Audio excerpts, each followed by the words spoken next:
നമുക്ക് autism work table നോക്കാം. മികച്ച കലാസൃഷ്ടികൾ നിർമ്മിക്കുന്നതിന് സ്വർണം വീണ്ടെടുക്കുന്നതും ഒരുപോലെ പ്രധാനമാണെന്ന് ഒരാൾ ഓർക്കണം. ടേബിളിലെ ഇനിപ്പറയുന്ന പാനൽ നോക്കുക. ടേബിളിൽ പ്രവർത്തിക്കുമ്പോൾ പൊടി ഉണ്ടാകുന്നതിനാൽ നൽകിയിരിക്കുന്ന പാനലിൽ അത് ശേഖരിക്കപ്പെടും. പൊടി ശേഖരിക്കുന്നവർ എന്ന് വിളിക്കുന്ന ആളുകൾക്ക് ടേബിളിന്റെ പ്രസ്തുത പ്രവർത്തനവും അറിഞ്ഞിരിക്കണം. ഇനി നമുക്ക് ടേബിളിലൂടെ പൊടി ശേഖരിക്കുന്നത് എങ്ങനെയെന്ന് പരിശോധിക്കാം.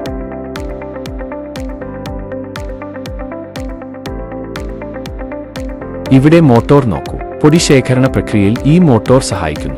മോട്ടോർ നൽകുന്ന സക്ഷൻ പൊടിയുടെ ഉറവിടത്തിൽ പൊടി ശേഖരിക്കാൻ ചാനൽ ചെയ്യുന്നു. ഇത് കേടുപാടുകൾ തടയുന്നതിന് ചെറുതാക്കാം. ഇത്തരത്തിലുള്ള പൊടി ശേഖരണത്തിന്റെ പ്രധാന നേട്ടം പൊടി ശ്വസിക്കുകയും ഗുരുതരമായ ആരോഗ്യ പ്രശ്നങ്ങൾ നേരിടുകയും ചെയ്യുന്ന കരകൗശല തൊഴിലാളികളുടെ ആരോഗ്യത്തിന് അതിന്റെ ഗുണമാണ്.